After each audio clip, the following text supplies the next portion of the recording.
Fala galera, eu sou o Talkbox, DJ e produtor musical, e hoje eu tô aqui para falar com vocês um pouco sobre compressão, que é uma função muito interessante e necessária na produção musical.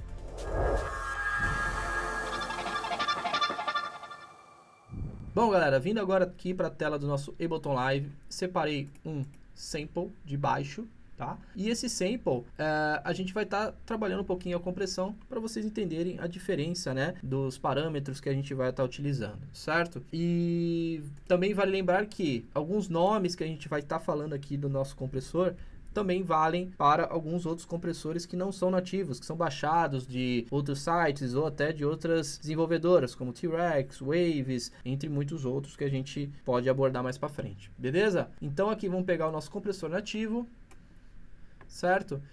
Ele tem esse formato bem simples de entender, não é muito complexo, só precisa entender as funções que ele faz, né, no caso.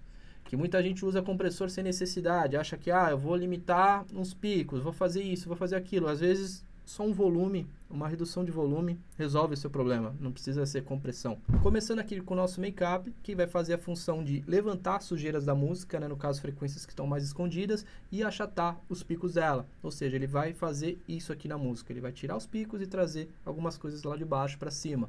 Então, você mexendo aqui no trash, obviamente o seu volume vai aumentar, que não é o volume do corpo, mas sim uma mistura de texturas, entre outras coisas que estão lá embaixo, misturando com o meio da música, né? E os picos vão sendo perdidos também, tá? Então, a gente ouvindo aqui. Ó,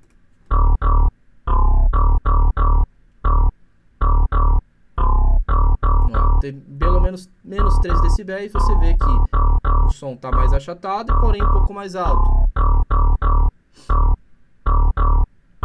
Isso se dá por conta do que eu acabei de explicar, que você está aumentando coisas escondidas do som e limitando o teto, certo? Com ele desligado, ele só vai fazer a função de limitar picos, ele só vai cortar pontas lá de cima e não vai trazer nada de baixo, só vai fazer a função de segurar um pouco as frequências que estão lá em cima. Aí você consegue às vezes até nivelar um pouco o áudio que está um pouco alto às vezes em algumas partes, alguns vocais gravados muito de perto ou de longe, e isso nivela um pouquinho os áudios nessas diferenças, tá? Agora com ele desligado, só segurando picos. Você vê aqui que o nosso out, né, que é o resultado da compressão, está até menor, que isso é por conta dos picos que estão sendo segurados. Certo? Agora, vindo aqui para essa parte esquerda do compressor, a gente vai ter Ratio, Attack e Release. Bom, começando pelo Attack, né, o Attack ele vai fazer o reconhecimento do som, ou seja, o sinal de entrada do áudio, né? Quanto maior o ataque, maior tempo de reconhecimento desse áudio.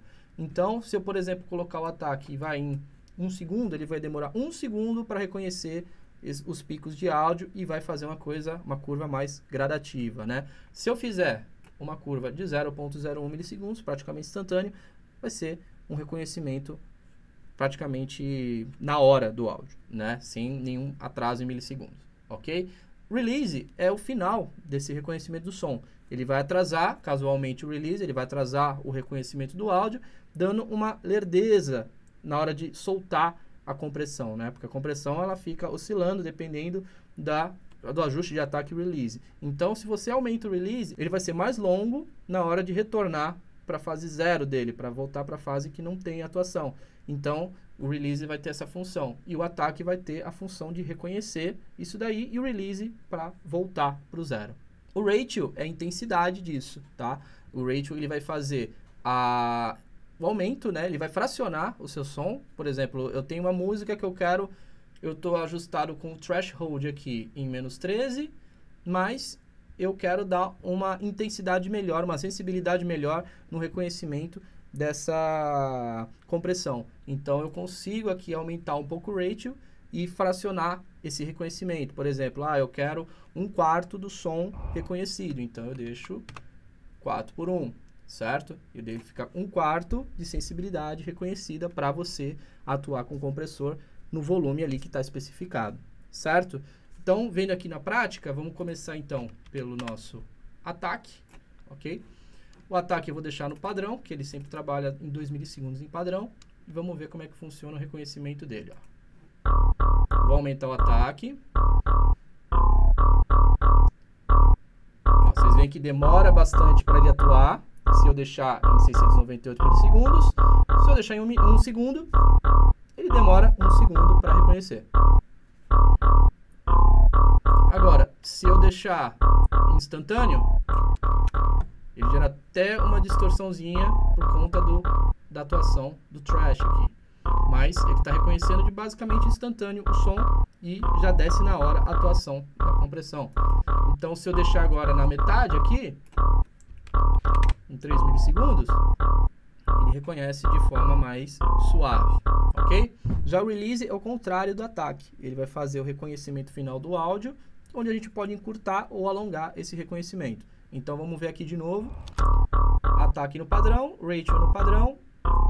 Vou aumentar o release e vocês vão ver que ele vai atuar à volta do compressor de forma mais suave, vai demorar mais para voltar, ou seja, ele está demorando 1,34 segundos para fazer essa volta completa, ó. Certo? Então, toda essa volta dele demora esse tempo todo, tá? Então, se eu, por exemplo, voltar com o release mais curto, pelo menos 120 milissegundos, ele vai demorar 120 milissegundos para fazer o tempo de volta, ok? Já você utilizando o alto, ele desabilita a função manual do release e ele automaticamente reconhece no áudio a função ideal, né? O número ideal para isso, né? Eu prefiro particularmente usar no manual, dependendo do áudio, você consegue deixar uma característica sua, né? Depende muito do que você vai utilizar, em qual instrumento você vai utilizar essa compressão, ou também em qual circunstância. Como eu falei, a compressão ela não é sempre utilizada em todos os canais. Você pode utilizar, obviamente, na sua música para nivelar alguns elementos, mas evitar usar em todos os canais, senão a música já vai sair no caso do programa, já totalmente achatada, né? Não vai ter muita dinâmica. Então é interessante você dosar bastante na parte de compressão, trabalhar mais volumes, tá bom? E voltando agora aqui para o nosso painel, o ratio, né? O ratio, como eu falei, ele vai fracionar seu som. Ele vai ser a sensibilidade do reconhecimento desse som dentro desse threshold aqui. Então, vamos aumentar aqui o som de novo. Com a mesma atuação do threshold, agora vamos aumentar a fração dele para 5. Você está vendo que ele está atuando de uma forma diferente, está sendo mais forte, ou seja, tem 1/5 do som fracionado aí. E nesse caso, a gente tem um resultado mais forte na limitação do áudio. Aí, caso eu faça o inverso, com o make-up, vai ser a mesma teoria, porém com levantamento de frequências lá de baixo e achatando os picos também.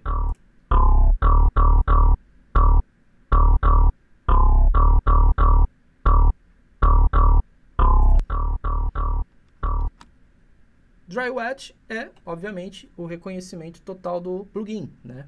100% wet é o reconhecimento total, intensidade total de uso. 0% não vai ter atuação nenhuma, ele só vai estar ligado, mas sem funcionalidade, ok? Então, essa é uma função básica do compressor que muita gente às vezes não tem acesso, muitas vezes as pessoas não entendem.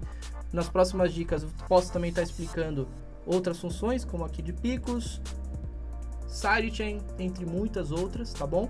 Então, fiquem ligados no nosso canal. Qualquer dúvida, só escrever aqui nos comentários e até a próxima.